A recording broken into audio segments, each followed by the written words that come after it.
자, 어저께 그 14만 4천이 시온산에 섰고, 그와 함께 14만 4천이 이마에 어린 양의 이름과 그 아버지 이름을 쓴 것을 대해서 어저께 말씀을 드렸죠. 자, 오늘 그렇게 그런 장면을 밤모섬의 사도 요한이가 보고 있는데, 그런데 또 이번에는 그 보고 있는 상황에서 또 이번에는 소리가 오는 거예요. 무슨 소리가 들려오느냐? 많은 물소리도 같고 큰 내성도 같고 물 내려가는 소리 알죠? 냇물섬 내려가는 소리. 시골에 가면은 이렇게 냇가가 저쯤에 있고 냇가 좀 약간 떨어진 곳에서 냇물 소리 들리는 쯤 해가지고 집을 짓는데 그 집 짓는 그 마루에 둘러 위에서 보면은 냇물 소리가 끝없이 쉬지 않고 콸콸콸콸콸콸콸콸 들어가는 소리 들리죠? 그런 물소리 같은 소리 같으면서도 또 무슨 소리냐? 큰 내성도 같은 소리가 들리는 거예요. 내성은 오라락 콱콱콱콱콱콱 정말 이는 대단히 시끄럽다. 한마디로 시끄러운 소리인 거예요. 그런 우렁찬 소리죠. 한마디로 우렁차게 시끄러운 그런 소리가 들리는데, 그 소리를 자세히 들어보니까 뭐가 같으냐? 요한이는 내게 들리는 소리는 요한이한테 그 냇물 소리 같고 큰 내성도 같은 이런 것들이 들려오는데 아주 그것이 조화롭게 들리는 그런 그것으로 들었는가 봐요. 요한은요. 그래서 조화롭게 들리는데 어떻게 조화롭게 들리느냐 하면은 검은고 타는 자들의 그 검은고 소리같이 그렇게 들리더라는 것입니다. 검은고를 어떻게 타는지는 모르겠지만 검은고를 타는데 많은 물소리 같이 내고 검은고를 타는데 또 내성과 같이 우르렁꽝꽝거리는 그런 그 소리로 낸다고 이렇게 그 요한은 표현을 그렇게 합니다. 그렇게 이제 표현을 하는데 검은고 소리는 대충 뚱뚱뚱뚱뚱 뜨당땅땅 이렇게 검은고가 나죠.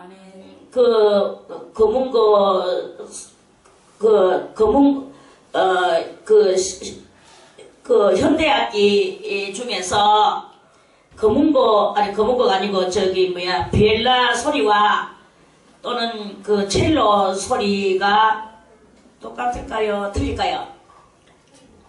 조금 틀리죠? 그래, 이제 첼로 소리는 좀 우렁찬 것 같이 들리고, 비엘라 소리는 어린아이 같은 그런 소리로 이렇게 들리면서 조금 더 여성다운 모습을, 그리고 첼로는 좀 남성다운 그런 모습이 이렇게 들리잖아요. 그런데 여기서 오늘 들리는 이 소리는 무엇과 같으냐 하면은 검은고가 있고 가야금이 있어요. 또 가야금 한국의 악기로 볼 때 이것은 검은고라고 이렇게 했지만 이것을 번역할 때 그 번역가들이 아주 구가다 사람이고 그 외국의 문물은 조금 더 못 받았는 사람이기 때문에 어떤 악기를 말하는데 그 악기를 악기 번역을 좀 제대로 한국적으로 우리나라 고전적으로 이렇게 번역을 했는 것이 아니겠는가, 저는 그렇게 생각이 됩니다. 그래, 아무튼 검은고와 가야금이 이렇게 있다면 검은고는 좀 남성적인 그런 소리를 내고 가야금은 여성적인 소리를 내는 그런 그것입니다. 그런데 이 번역가는 거기에서 이 남성적인 그 소리를 내는 그 검은고 타는 자들의 그 검은고 타는 것 같더라라고 이렇게 번역을 했는 것을 보니까, 그렇다면 이 하늘에서 들려오는 소리, 하늘에서 나는 소리를 요한이가 들었는데 대단히 우렁차고 그 성의 큰 소리로 큰 내성도 같다고 그랬으니까 큰 그런 장엄한 소리로 이렇게 요한은 그것을 들었다라고 우리가 이렇게 볼 수 있겠거든요. 아멘. 그러면서 이 장엄한 소리가 나는데 그 장엄한 소리가 하늘에서 내려올 때 얼마만큼 그 하늘에서 그 남성적 기질을 가지고 이 땅 위에 이제 그렇게 그러한 소리를 이렇게 내는 그런 그것인 거예요.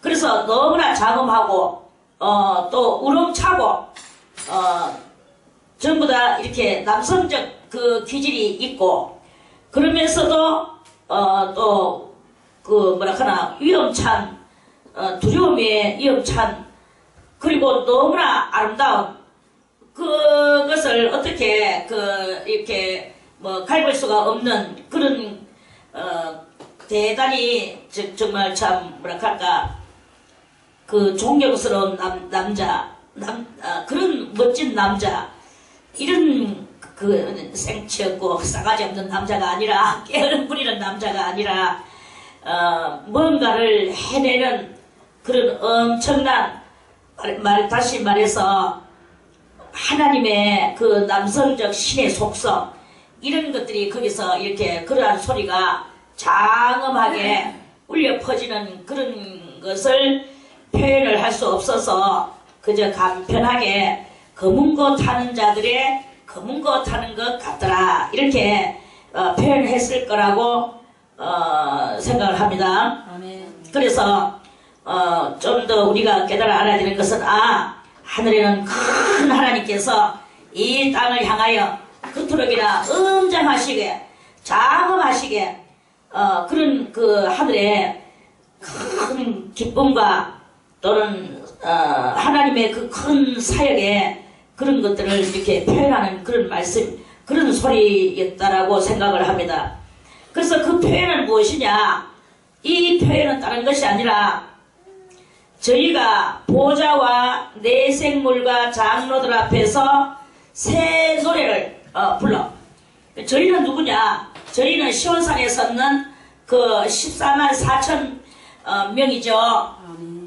그 14만 4천 명이 지금 하늘 그 엄청난 하늘의 그 웅장한 장엄한 그러한 그 소리로 지금 새 노래를 부르는 하늘 성가대 그 모습이 이제 여기서 드러나는 거예요.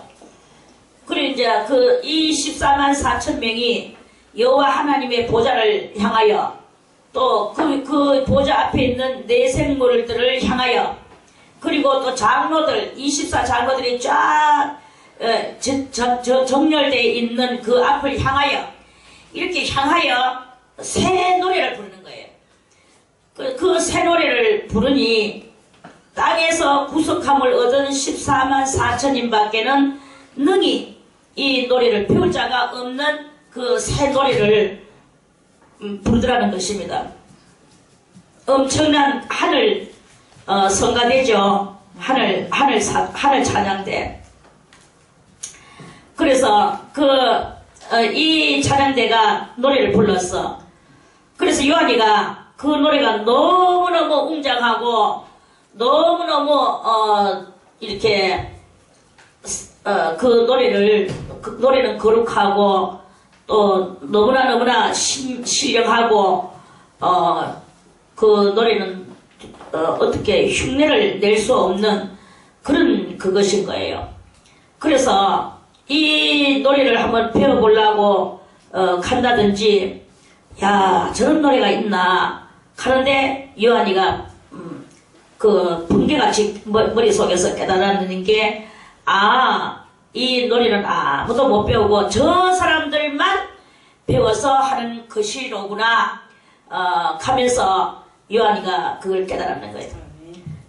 그러면 저 사람들은 누구기에 아무도 부를 수 없는 저 장엄하고 웅장하고 신령하고 너무나 신적이고 그런 그 노래 그런 노래를 저 사람들은 누구기에 저렇게 저런 노래를 저 사람들만 배울 수가 있단 말이냐 하고 이제 그것을 볼 때 이 사람들은 요한은 거침없이 이제 이 필체를 휘내려 써가고 있습니다.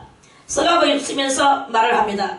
이 사람들은, 이 14만 4천인들은 여자로 더불어 더럽히지 아니하고 그랬어요. 그래서 그럼 이 여자는 누구인가?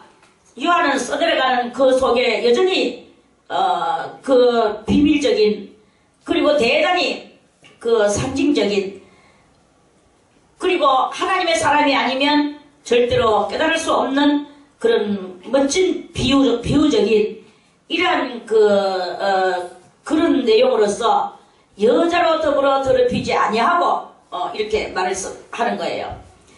그럼 여자는 누구냐? 여자는 야고보서 4장 4절에 여자는 곧 교회라고 그랬어요. 여자는 교회라고 그랬고, 그 교회가 세속에 물든 교회는 정죄를 더럽힌 여자로 보고, 세속에 물들지 않은 교회를 보고 정죄이 있는 교회라고, 그렇게 성령이 교회들에게 하시는 말씀을 들을 수 있는 사람만 깨달아 알 수 있도록 이렇게 비유와 비사와 상징으로 이렇게 말씀을 지금 써내려가고 있는 것입니다. 그래서 이 말씀들은 다 성령이 교회들에게 하시는 말씀을 들을 수 있는 귀가 있는 사람이어야 이 성경을 읽을 수 있다 하는 그런 말씀입니다. 이제 그러한 또 이 말씀을 읽는 자와 그 가운데 기록한 것을 듣는 자들과 또 그것들을 지키는 자들이 복이 있다고 그랬죠. 그러면 읽는 자가 누구냐? 읽는 자가 바로 그 하나님의 성령이 말씀하시는 그 말씀을 들을 수 있는 그 귀가 있는 사람이 읽는 거예요. 그 사람이 읽었다고 보고 그 사람이 성령이 하시는 말씀을 이제 깨달아 알아는 거죠. 그래서 그 사람이 이것을 읽고 그것을 여럿이서 듣고 또 여럿이서 그 읽었는 것을 같이 해석을 하고 같이 듣고 같이 그것을 행동으로 옮길 때 그 가운데 있는 것을 기록한 것을 지키는 자들이 다같이 복이 있도다. 이렇게 복을 받게 되는 것이 계시록 1장에 그 말씀 있지 않습니까? 그래서 이제 이렇게 이 사람들은 여자로 더불어, 그럼 이 여자는 누구냐? 이 14만 4천 명은 교회에 다니면서도 그 교회가 세속적인 교회든지 세속적인 교회가 아니든지 간에 그 여자는 따로 홀로 하나님과 몸은 당연히 교회 가죠. 교회 있죠.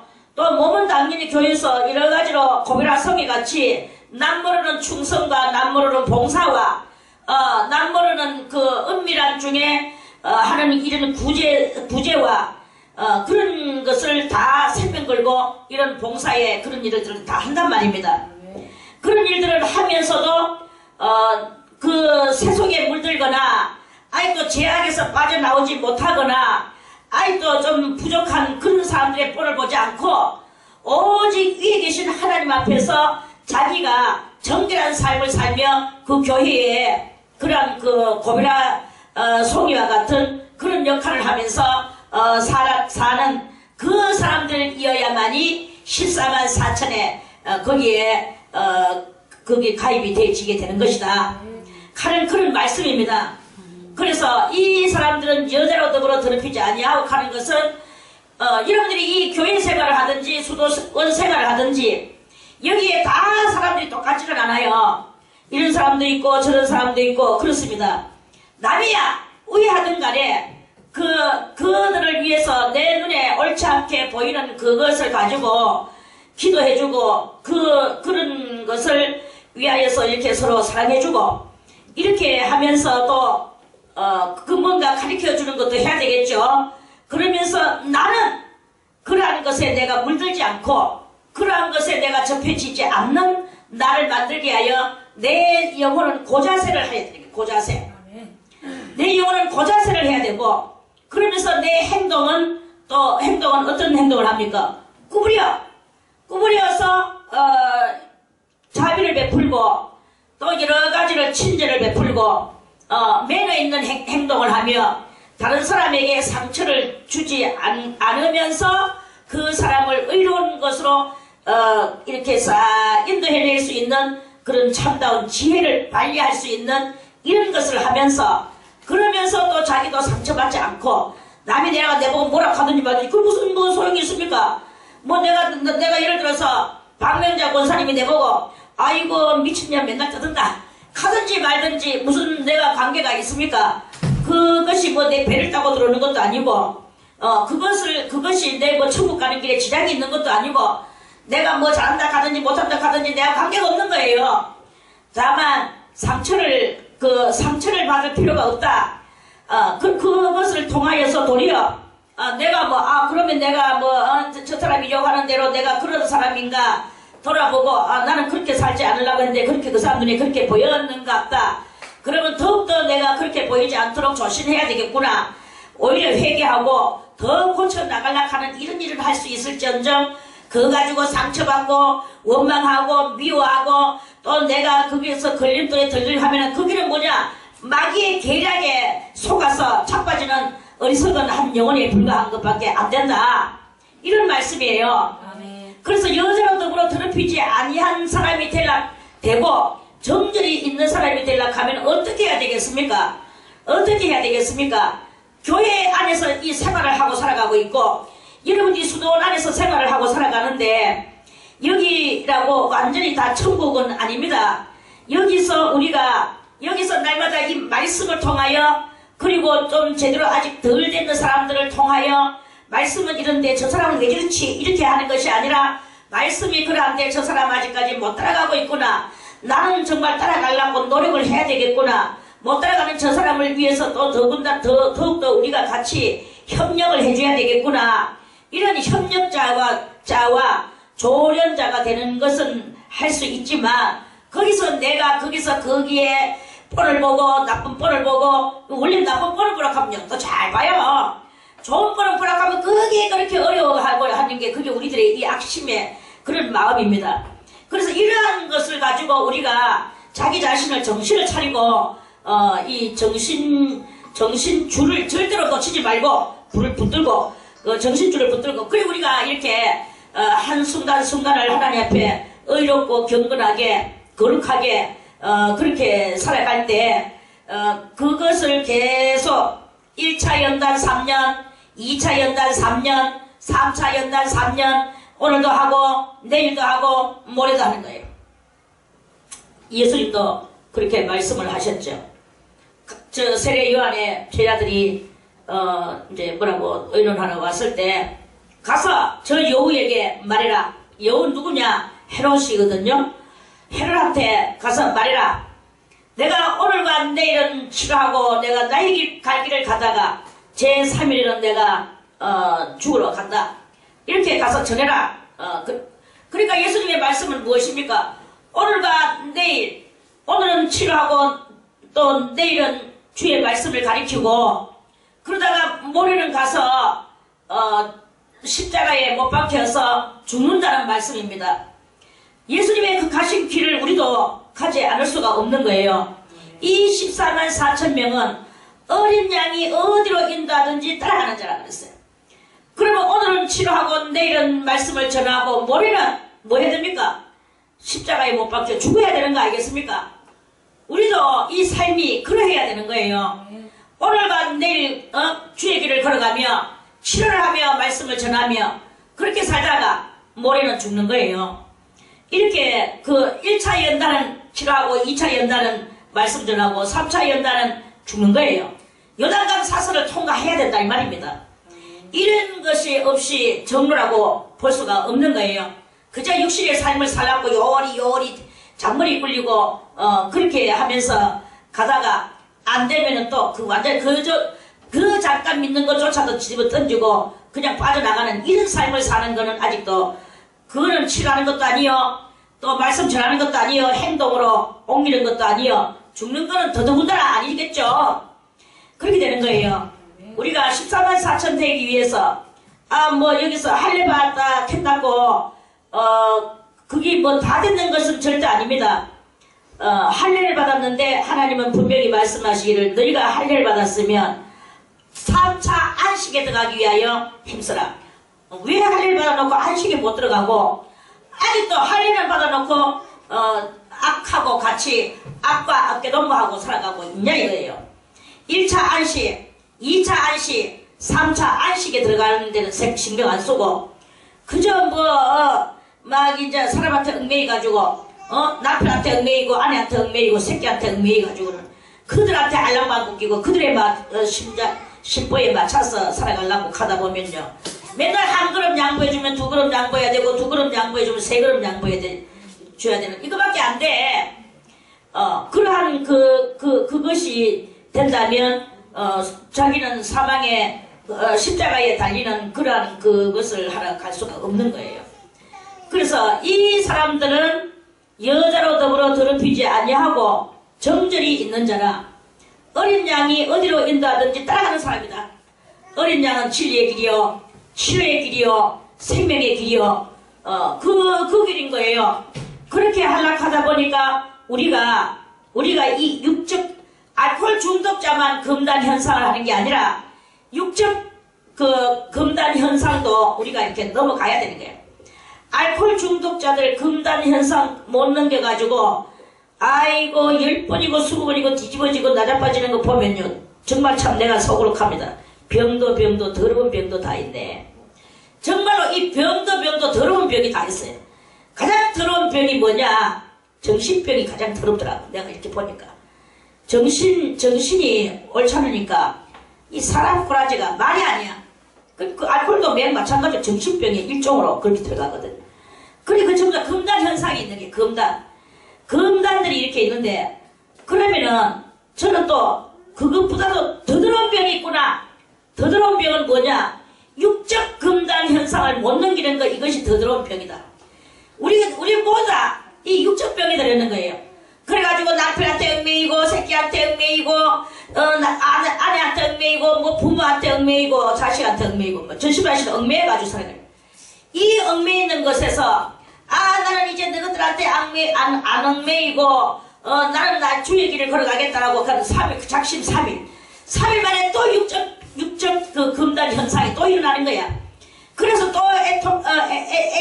애질 하면서 그 썩어빠질 그것들을 그러한 정에 얽매여서 그 정에 휘말려서 가는 이런 상황이 일어나니까 어떻게 이 14만 4천이 되겠습니까? 그러한 말씀이죠. 그런데 그러한 모든 것들을 그 육적 금단 현상들을 잘 벗어내고 정절을 지키면서 하나님 앞에 정절을 지켰다는 말은 육적 금단 현상을 잘 이기고 벗어났다 하는 그런 말씀이에요. 여러분들이 아직도 할례를 받아놓고도 육적 금단 현상에 얽매여 있는 그 이유는 안식에 못 들어갔기 때문에 그런 것입니다. 안식에 들어가야 되는데 여호수아가 너희에게 참된 안식을 주었더라면 다시 어느 날을 정하는 일은 없었을 것이다. 다시 어느 날이라고 정했다는 그 말은 그게 참된 안식이 아니라는 것을 그게 바로 너희들에게 뉘앙스로 준 것이 아니겠느냐 이런 말씀이에요. 그래서 참된 안식은 무엇이냐? 참된 안식은 그리스도 예수를 믿는 믿음으로 말미암아 이루어지는 우리의 이 심령 상태의 그 역사예요. 산이 무너지든지 하늘이 무너지든지 뭐가 중요합니까? 뭐가 중요합니까? 다 우리가 마음속에서 벗어 비우고 내 속에 있는 자존심도 비우고 내 속에 있는 더러운 그 모든 그런 것들을 다 진짜 그 더러운 육적 병들을 벗어버리고 죄병들을 벗어버리고 그리고 그 계속 그 하나님 앞에서 그런 것을 금단을 이겨나갈 때 그때 정절이 너는 정절이 있는 자구나 하는 이 정절에 대해서 인정을 받는다 하는 이런 말씀입니다. 여자가 남자한테 결혼을 하면 요새 남자들은 그런 생각도 안 합니다. 아예 정절 상태가 없어졌기 때문에. 그런데 대충 보면은 남자들이 여자를 결혼을 한다. 그러면 이 여자가 과연 내하고 일평생을 같이 할 것인가? 결혼을 해가지고 결혼식을 올리고 첫날 밤을 지내고 둘째 날을 지내고 셋째 날을 지내면서도 이 남자는 항상 마음의 옆눈으로 쳐다보고 있는 게 그 남자의 또한 본능이에요. 그 여자는 천지도 모르고 남자가 그런 면면으로 보는지도 모르고 지 생긴 대로 막 요리조리 같이 멋대로 살아가죠. 그 심리를 조금이라도 그 들여다보는 여자는 집안대로 그렇게 경고망동한 행동을 안 했을 것입니다.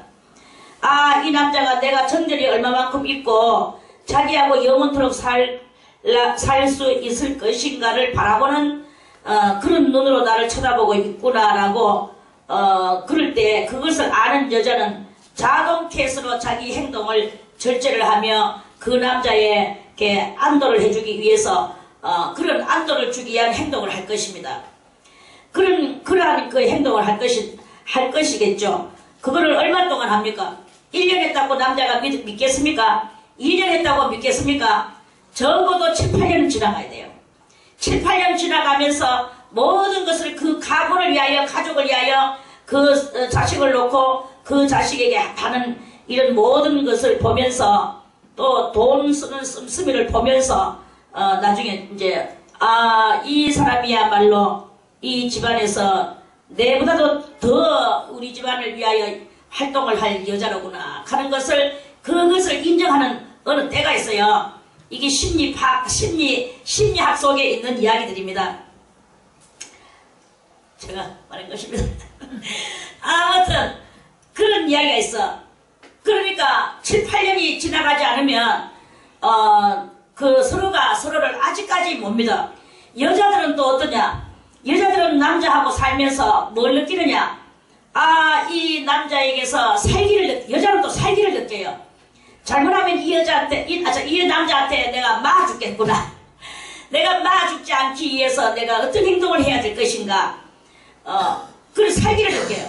그래서 여자들은 그 살기를 그 남자에게 있는 그러고 자기를 완전히 믿지 못하는 그 살기, 그 의심하고 바라보는 그게 살기거든요. 그 살기가 남자에게서 없어지기까지 그 남자를 안도하기까지 여자는 또 그것을 가지고 힘써야 되는 거예요. 그러다가 어느 날 남자에게서 살기가 없어지고 서로가 서로를 이제는 완전히 이 부드러진 믿을 수 있는 그런 상태가 생겨나는 때가 이렇게 옵니다. 그런 때가 오기 전까지는요, 절대로 서로가 서로에게 이 흠집을 보이면 안 돼. 흠집을 그냥 아이고 오늘 결혼했으니까 니하고 내가 결혼식을 했으니까 만인이 보는 앞에서 결혼식을 했으니까 니하고 내하고는 하고 막 마음의 자세가 흐물어지고 전신발신이 흐물어지고 마음대로 이렇게 하면서 하니까 역한 것들이 막 올라오죠. 그런 역한 것들이 올라와서 또 그거 가지고 권태기를 느끼고 서로 싸우고 이렇게 하지만 다 그 역한 것들을 서로 내놔서 그런 거예요. 다행히도 헤어지지 않았다고 해서 그렇다고 해가지고 그게 좋은 것은 절대로 아닙니다. 그러한 속에서 뭘 해야 되느냐? 우리 아내는 이런 사람이야. 우리 남편은 이런 사람이야. 이게 서로 인간의 알량한 사람 타령의 이런 이야기가 아니고 서로가 서로를 믿고 의지하고 또는 의지자가 되어주고 이렇게 되는 이런 상황을 서로가 서로를 만들어내야 되는 거예요. 이런 것과 같이 우리가 하나님 앞에 살아가는 데에도 부부 사이에 그러한 일과 같이 하나님과 우리 사이에도 이러한 그것이 이렇게 있지 않으면 그 안식의 그 단계에 들어갈 수가 없는 거예요.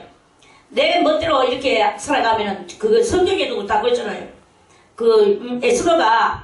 에스더가 이제 아수에르 왕을 만나러 가는 때에 다른 처녀들은 막 이것을 주세요, 저것을 주세요. 이 향수를 뿌려야 되지 않겠습니까? 저 향수를 뿌려야 되지 않겠습니까?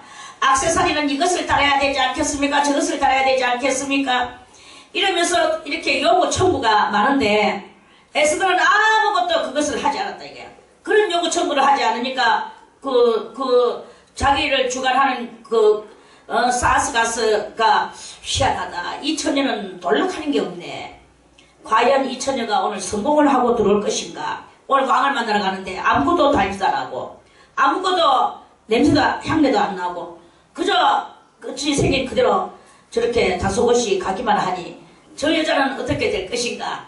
국녀스가스가 그렇게 생각을 할 수가 안 있었겠습니까? 그래도 보는 사람들이 저렇게 아무것도 그 치장을 하지 않았는데도 사람들한테는 괴물 얻었어요. 괴물 얻었다는 말은 그 사람 자체에서 아주 고상함이 남에게 전가되어지는 이런 모습을 발견했단 말입니다. 그러니까 이 신앙은 무엇이냐? 하나님 앞에서의 신앙은 이 치장을 하거나 이런 것을 하는 데에 있는 것이 아니다 이거예요. 그 속에 안전함이 있어야 된다. 안전함. 아니 무슨 안자예요? 평안한 안자 아닙니까? 이 속에 평안함에 그 모든 것이 있어야 되는 거예요. 얼굴이 평안하게 보여야 되는 거야. 얼굴이 우거지 죽살이 돼가지고 시커매해가지고는 눈에 닥스가 뒤집어가지고는 시시시시거리고 왜 그렇게 흥분했어요? 어젯밤에 잠을 한숨 넘어졌어? 왜 잠을 못 잤대? 마음이 불안해. 왜 불안하대? 평안이 없기 때문에 불안한 거죠. 왜 나는 한 번 깨면 잠을 못 들어요. 그 다 평안을 못 누리기 때문에 그런 것입니다. 지금에도 머리 뒤통수나 갖다 대든지 옆통수나 갖다 대도 그대로 갖다가 막 코를 슉슉거리면서 자야 되는 거야. 이게 평안한 사람의 모습이야. 한 번 깨면 두 번 잠 못 잔다 하는 거는요. 아이고 저거는 아직까지 마귀하고 짝짝꿍하고 살아가고 있네. 지 스스로 지금 그걸 스스로 고백하고 있는 거하고 똑같은 이야기입니다. 잠 못 자는 게 그 자랑이 아닙니다. 다 같이 하나님이 사랑하시는 자에게는 잠을 주시나니 둘러보면 자야 돼.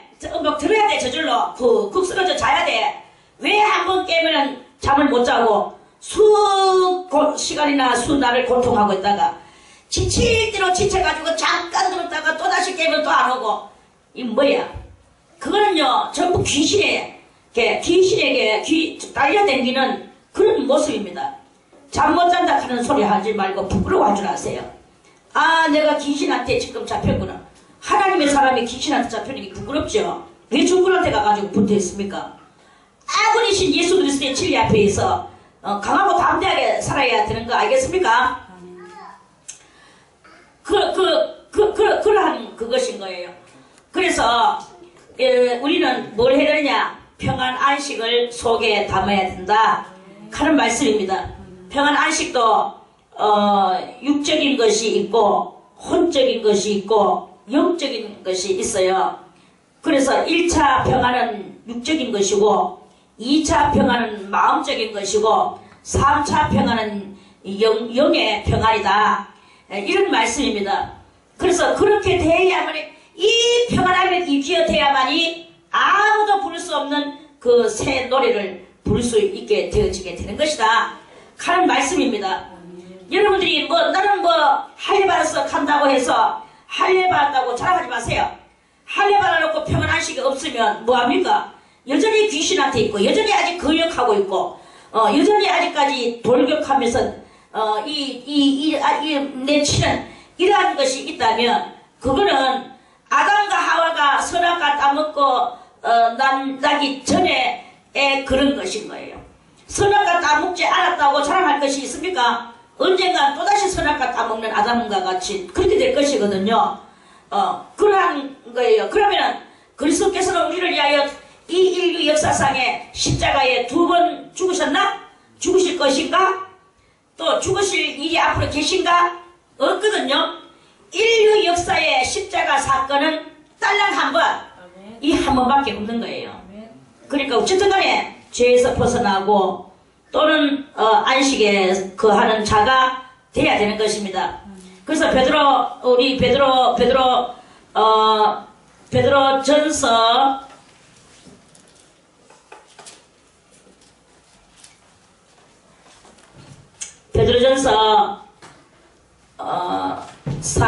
4장을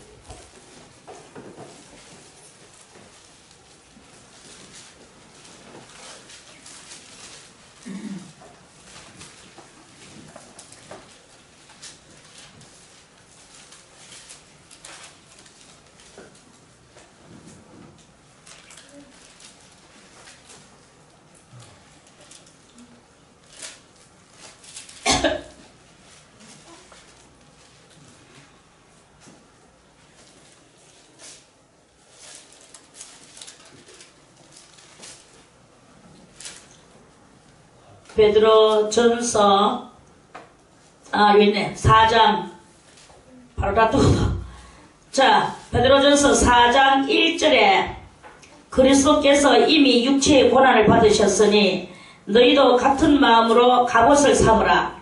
이는 육체의 고난을 받은 자가 죄를 끝쳤음이니. 자, 육체의 고난이 뭡니까?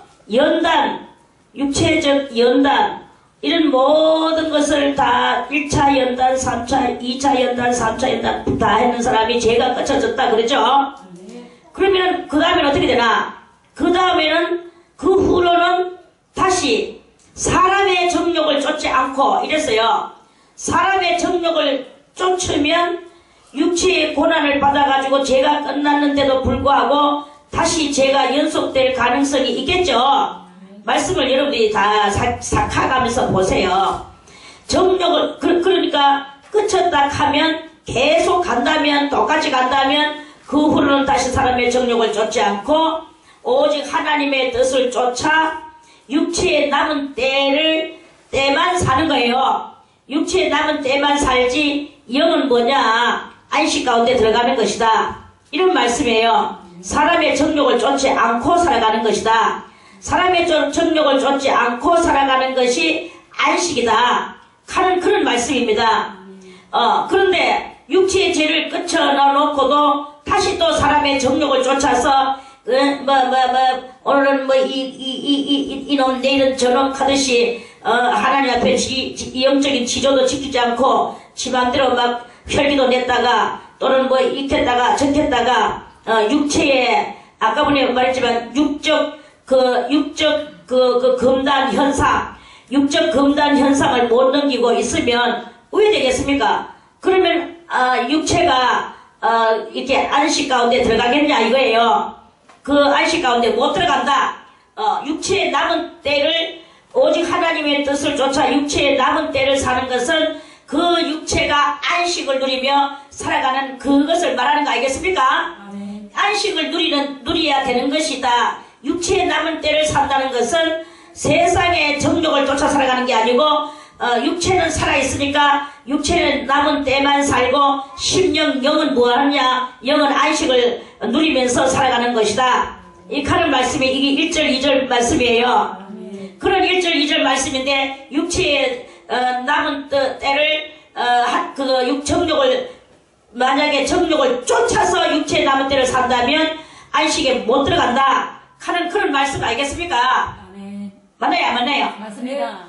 이 말씀이 바로 그런 거예요. 그러니까 이게 우리가 이렇게 끝까지 겁과 두려움과 떨림으로 이 말씀을 이루어 나가야 되는 것이다 하는 그런 말씀입니다. 육체의 남은 때를 안식으로 살아가야 되는데 육체의 남은 때를 정욕으로 살아간다면 안식이 거기에 관계가 없고 육체의 육적 금단 현상을 이기지 못하고 결국은 범죄하고 아담과 하와가 선악과 따먹었는 그때와 같이 할례를 받아놓고도 다시 또 죄를 짓는 이런 상태로 들어가게 되는 것이다. 이런 말씀입니다. 이걸 여러분들이 잘 깨달아 알고 정말 우리는 이 삶을요 겁을 내고 살아야 되는 게야. 이 그리스도인들은 겁을 내야 되는데 우리가 순간에 살고 순간에 죽는 것은 다 그런 하루살이 인생들입니다. 하루살이는 오늘 살다 그냥 죽는 게야. 죽는다는 말은 무엇입니까? 그럼 지옥 간다 이 말이거든요. 하루살이가 죽듯이 우리가 금대가리 없이 살다 보면은 지옥 가는 것이다 하는 그런 말씀입니다. 그러니까 우리는 어쨌든 간에 아버지가 소금가마 있고 물욕불가 무조건 아멘. 내 아버지 소금이야 녹든 말든 그 뒤에 남는 것이 무엇입니까? 순종이라는 것이 남잖아요. 순종. 자기 인간의 의지대로 아버지 소금이 그렇게 하면 소금이 녹잖아요. 소금이 녹는데 그걸 아버지는 모르시나요? 내가 다른 방법으로 할게요 하고 일하는 것은 일은 잘 돼서 자기는 지혜로운 것 같이 보이지만 그게 무슨 지혜입니까? 그게 인본사상의 지혜예요. 인본사상의 지혜는 선악과를 다 먹고 난 뒤에 들어온 인간의 그 지혜다 이 말입니다. 이 인간의 지혜는 어떠냐? 자, 우리 인간 지혜와 하늘 지혜를 한번 찾아보겠습니다. 자, 야고보서 말씀을 다시 보겠습니다. 야고보서 히브리서 뒤에 야고보서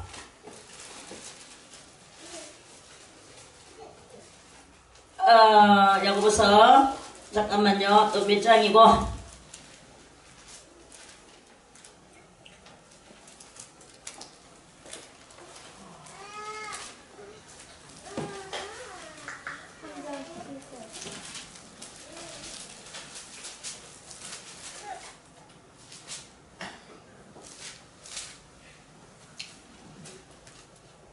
여기 있네. 자, 야고보서 3장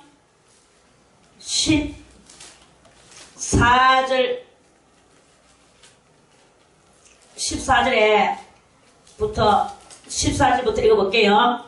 그러나 너희 마음속에 독한 시기와 다툼이 있으면 자랑하지 말라. 진리를 거스려 거짓하지 말라. 자, 보세요. 자기 속에 자랑하는 거, 자기 자랑하는 거.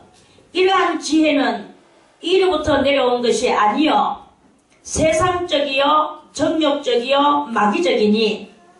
요거는 뭐예요?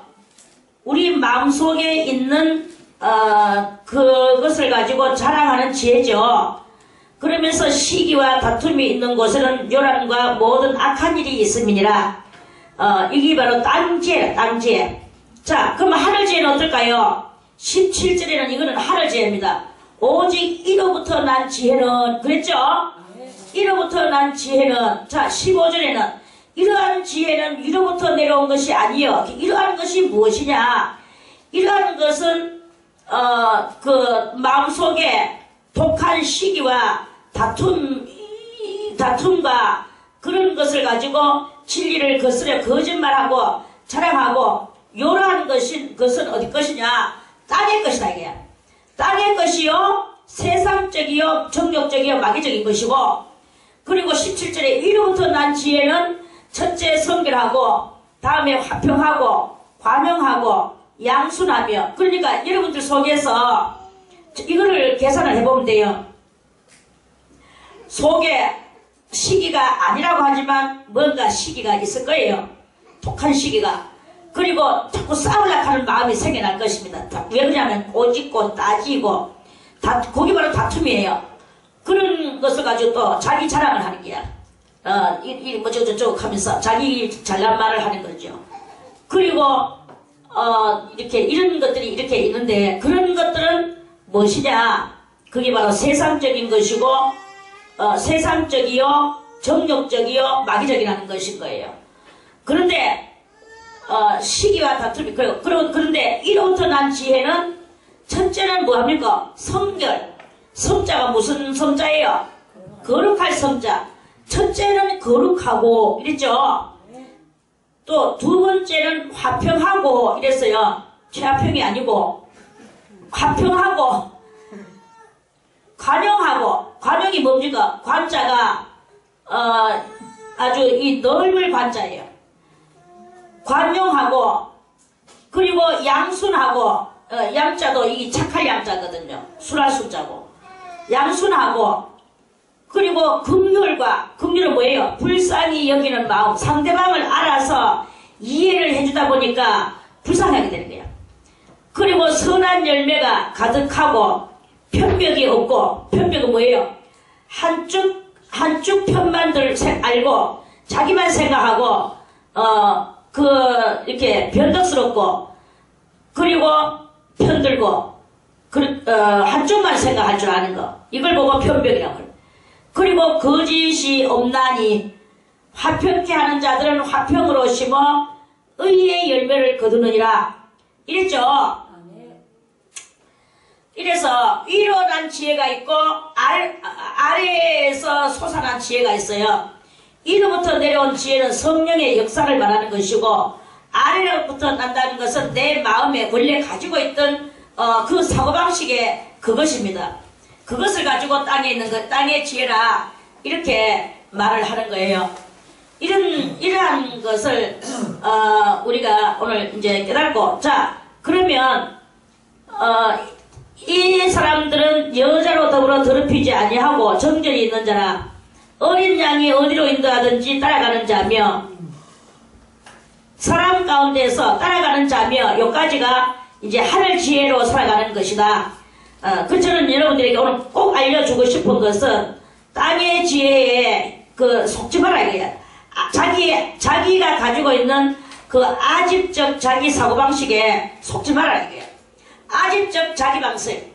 이 아집적 자기 방식을 가지고 계속 구차한 자기의 논리 논설이 있다. 그 논리 논설을 가지고 이기면 속이 피난하고 그 논리 논설이 져면은 속에 막 큰 성질과 우라통이 올라오고 이렇게 하는 것이 곧 땅의 지혜에 아직도 잠식대가 있는 그런 모습인 줄 알고 자기 자신에게 속지 말고 자기 자신을 진정한 자기를 찾으라 이거예요. 진정한 자기는 위로부터 내려온 그 지혜를 가지고 살아가는 가는 자기를 만들어내놓고 그거를 찾아야 되는 거예요. 그럼 왜 그거냐? 그게 바로 아담과 하와가 선악과 따먹기 전에 자기를 돌려가지고 만들어놓고 그러한 자기를 발견하는 거. 이게 바로 자기를 찾는 본연의 자기를 찾는 그 신앙인으로서의 그 노력과 결과에 들어가는 것이다. 이런 말씀이에요. 이거를 여러분들이 잘 깨달아서 그것을 이렇게 할 수 있는 그런 그 심령의 소유자가 되어야 되는 것이다 하는 말씀이죠. 그래서 어린 양이 어디로 인도하든지 따라가는 자다. 어디로 인도하든지 따라가는 것은 뭐 어린 양이 어디로 인도하든지 따라가겠습니까? 어린 양이 어디로 인도하겠습니까? 선악과 따먹기 이전 상태, 할례받기를 만들어주는 상태, 그리고 우리들에게 3차 안식까지 갈 수 있도록 이끌어주는 그 이끌림, 그러한 어린 양, 따라가다 보면 그렇게 되는 거예요. 어린 양을 따라가다 보면 그렇게 되는 거야. 그런데 내 생각, 내 고집, 내게 맞는데, 내가 생각하는 게 맞는데, 이런 모든 것들은 다 편견과 거짓과 악습과 악독과 이런 것들로 가득 차 있는 것이다. 자기 주관점에 사로잡혀서 그것이 바로 뭐냐? 자기 주관점에 사로잡혀서 다른 데를 쳐다보지 않고 자기 소리만 하고 있는 것이 바로 영적 아집에 영적 자가 당착에 빠져 있는 사람이다. 이렇게 말할 수가 있는 것이다 하는 그런 말씀입니다. 이 영적 자가 당착에 빠져있는 사람은 이 다른 말로서 이 구원하면 안 돼요. 정말로 그거는 어떻게 되지가 않습니다. 그러니까 우리들이 다 오늘 제가 여러분들에게 확실하게 정말로 강조를 하고 싶은 것이 영적 자가 당착에 빠져있는 곳에서 돌이키라 이 말씀이에요. 그런 것을 돌이켜서 자기를 만들어라. 어떻게?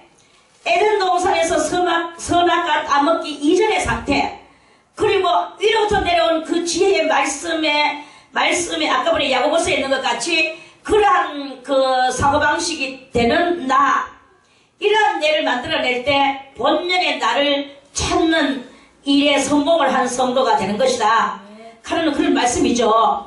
이러한 것을 이렇게 깨닫고 그러한 자기 도를 닦아야 돼요. 자기 도를 닦아야 돼. 이게 바로 도예요. 도가 뭐가 도입니까? 남이 못 들었는 소리 한마디 듣고 있는 게 도입니까? 그거는 말장난에 불과한 거예요. 본연의 내를 뭐해? 정말 그리스도의 사람으로 나를 만들어내놓고 그 에덴 동산에서 변질되기 이전에 나를 만들어내놓고 그런 내가 되어졌는 상태가 되어졌을 때 그게 바로 본연의 나를 찾았다. 나는 잃어버렸던 나를 찾았다. 이렇게 말할 수가 있는 것이다 하는 그런 말씀입니다. 이 오늘의 여러분들이 이 말씀은요 한번 들어가면 될 게 아니고 이 말씀을 붙들고 계속 여러분들은 자기를 곱씹지 않으면 안 되는 게야. 자기를 계속 곱씹는다는 말이 뭡니까? 되새김을 계속 하면서 우리는 뭘 되새김합니까? 내가 지금 어떻게 있느냐? 하나님의 말씀에 입각하여 위로부터 내려오는 그 지혜의 사람으로서 거기에 입각한 내가 되느냐? 아니면 내 편견과 내 편견된 모습을 가지고 거기에 내가 입각하여서 있느냐? 이것을 가지고 내가 아직도 그 땅의 지혜를 가지고 선악과를 따먹고 난 이후에 나의 이 지혜를 가지고 그걸 가지고 뭐 하나님의 뜻이니 그리스도의 뜻이니 이렇게 하면서 운운하고 나아가는 것을 그게 바로 영적인 금단 그렇게 육적 금단 현상. 아까 말이죠. 다 같이 육적 금단 현상. 육적 금단 현상을 뛰어넘지 못하고 있는 육적 자가 당착에 빠져 있는 사람이다. 꼭 여러분들이 스스로 결정을 지어야 되는 것이다 하는 그런 말씀이에요. 이해가 됐나요? 아멘. 그러니까 우리가 이 뛰어넘어야 되는 것을 못 뛰어넘는 거야. 맨날 이론에만 사로잡혀 있는 거야. 이론에만 사로잡혀가지고 아는 것이 다 되는 것이 보이지만 그거 다 착각 증세거든요. 자기를 완전히 이 본연의 자기를 만들어내는데 큰 유의를 해보는 이것이 바로 도 닦는 거다 이 말이에요. 그게 바로 도 닦는 거예요. 뭐가 도 닦는 것입니까? 많은 말을 듣는 것이 도 닦는 것입니까? 아닙니다. 그거는 다만 힌트. 오늘 여러분들이 저는 여러분들에게 매일 그 말을 해주고 싶었어요. 이 예배가 다가 아니다 이거야. 오늘의 이 예배 속에서 내려지는 이 말씀들은 여러분들이 받을 만한 힌트인 거예요. 오늘 힌트 받았다고 힌트가 여러분들을 살려주는 것도 아니요. 힌트가 여러분들을 만들어주는 것도 아닙니다. 오늘 이 힌트를 받았으면 가서 이 자기와의 전쟁을 해야 되는 거예요. 자기와의 전쟁을 하면서 편벽된 자기를 이제 다 뽑아내고 하늘 지혜를 받기 위하여 그것을 가지고 자기 자신과 싸움을 싸우는 이 일을 해야 되는 것이다 하는 그런 그 말씀입니다. 그렇게 되어지기를 바라겠습니다. 그래서 그 어린 양이 어디로 인다든지 따라가는 사람이며 따라가는 자며 또 사람 가운데서 구속을 받아 그랬어요. 사람 가운데서 구속을 받아. 사람 가운데서 어떻게 구속을 받습니까? 그러니까 맨날 뭐 여러분들이 아는 사람은 다 압니다. 이론으로. 사람 가운데서 구속을 받으라는 말은 그렇죠. 이 수도원이 이렇게 있는데 옛날에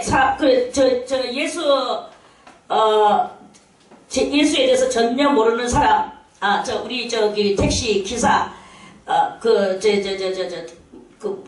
이름은 재훈데 성이 뭐고? 박재호? 서재호지 서재호. 아이고 서가 왜 갑자기 생각이 안 나. 서영이는 생각나는데 서재호가 생각이 안 나네. 자 그래서 그분이 예수에 대해서 여자도 모르는 사람이라.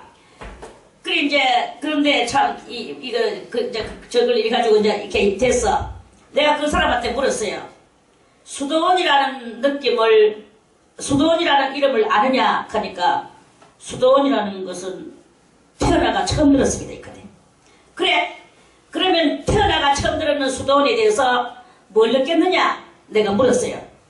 그러니까 하는 말이 가만히 생각을 하지만은 뭔가 중후하고 문이 굳게 닫혀져 가지고 있고 사람들을 굳게 닫혀진 안에 사람들을 그 안에서 가다 놓고 무엇을 하는 것 같은 그런 느낌이 수도원이라는 이 석자 단어에서 그렇게 느껴졌습니다.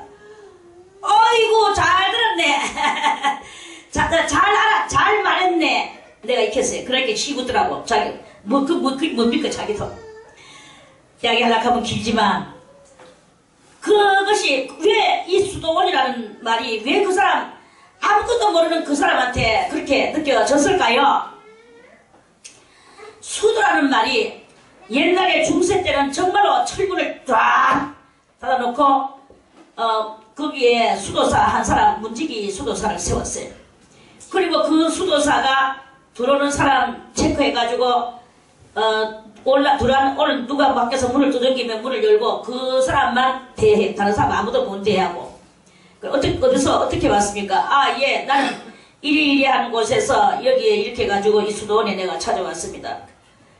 그러면 잠깐만 기다리십시오 하고 제가 원장님을 불고 오겠습니다.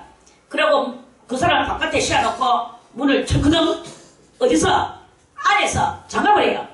잠그고 가서 원장실로 가서 원장한테 원장님 밖에 이리이리한 사람이 지금 왔다고 하는데 어떻게 할까요? 하고 물어요. 그럼 원장이 들라라 하면은 들라다가 원장실에다 갖다 여주고, 아, 그 사람은 내가 나가서 만나봐야 되겠다. 이 안에 들러오면 안 되는 사람이다 하면은 원장이 나가서 직접 1대1로 대하고 그 안에는 안 들라요. 그러니까 이 안에 아무나 지 맘대로 들어오고 싶다고 들어와치는 것이 아니다 이거예요. 저도 저쪽에 저 오다 보면은 있어. 이름도 까먹었네. 저기 오다 보면, 고속도로 오다 보면은 거기 여자 수녀원이 있어요. 그래서 제가 거기 가서 그 옆에는 또 뭐 지적 장애들이 막 또 거기서 이렇게 있고, 제가 거기 또 한 번 또 우리 또 전부 다 MT로 수도원 사람들을 데리고 MT를 가가지고 이렇게 하다가 제가 그래 이쪽에는 수녀들 문을 굳게 잠가놨더라 정말로. 그래 저게 좀 안에 들어가서 우리 좀 이렇게 구경 좀 하면 안 될까요? 하니까 법적으로 안 된대요. 법적으로 자기는 들여서 보여드리고 싶은데 법적으로 안 되기 때문에 그거는 그렇게 하면 큰일 난다. 그래서 안 된다고 싹둑 매정스럽게 싸늘하게 잘라버리죠. 그래가지고 아내를 못 봤어요. 그 수녀원 안에는 아무나 들을 수가 없는 게야. 그러니까 이 중세에는 뭔가 물리적으로 건물을 만들어 놓고 그거를 차단을 이렇게 시켜. 그거는 어느 때 이야기냐? 그거는 바로 솔로몬 성전 시대 때에는 보이는 유형 교회의 시대이기 때문에 이 모든 것들이 다 이 물리적 그런 현상으로 모든 것을 운영하는 거예요, 체제가. 그런데 예수님 이후로부터는 물리적 그런 것이 아니고 다 같이 무형적. 이 무형적 신앙의 형태를 이루어 나가야 되는 거예요. 자, 그러면 이 진리를 깨달았는데 숟가락이 필요합니까? 진리를 깨닫는데 숟가락이 필요합니까? 진리를 깨닫는데 밥그릇이 필요합니까? 필요 없습니다. 진리를 깨닫는데 건물이 필요합니까? 필요 없습니다. 진리를 깨닫는데 뭐 이러쿵 저러쿵 뭐가 필요합니까? 필요 없습니다. 진리를 깨닫는데요 아무것도 필요 없고 오직 필요한 것이 있는데 우리 눈에 보이지 않는 이 마음이라는 기관이 있는데 이것은 엑스레이 찍어도 안 나오고 MRI 찍어도 안 나옵니다. 마음이라는 것이. 그런데 마음이라는 것이 엑스레이 찍어도 안 나오고 MRI 찍어도 안 나오는 이 마음이 있습니까? 없습니까? 실질적으로? 있습니다. 있는 거예요. 이 마음을 통하여 마음이 무엇이냐? 마음이 바로 문을 열 수도 있고 닫을 수도 있고 하는 것이 바로 이 마음이라는 보이지 않는 이 마음이라는 세계가 있어요. 이 세계를 조직화해서 만들어서 이 마음이라는 조직 속에서 뭔가 거기에 거처를 하고 있느냐? 내 영이 거기 거처하고 있겠죠. 그래서 영과 마음을 합하여 성경적 용어, 신학적 용어로는 영혼이다. 이렇게 말하는 거예요. 그래서 그 마음 안에 갇혀진 나의 영, 이게 바로 영혼, 이렇게 말하는 것인데, 이거를 갖다가 죄로 점철대가 있었던 것을 계속 깨닫고 마음이 깨달으면 사는 것은 뭐가 삽니까? 영이 사는 거예요. 내 마음이 깨닫고 오늘도 이 예배를 통하여 내 마음이 깨닫고 힌트를 받고 그래서 내 마음이 그토록이나 움직이고 모든 것은 마음에 따라서 움직이는 거예요. 내 마음이 내가 이 노란 마이를 입었지만 내 마음에서 나는 이 노란색 싫어하는데 하면 내가 입겠습니까? 사실 솔직하게 말해서 내가 사진은 안 했지만 선물을 받았지만 내 마음에 흡족하니까 이거 입을 볼만 하구나 싶으니까 입는 거 아니겠습니까? 마음이 열렸다는 거예요. 그런데 나는 이거 노란색 싫어. 노 땡큐.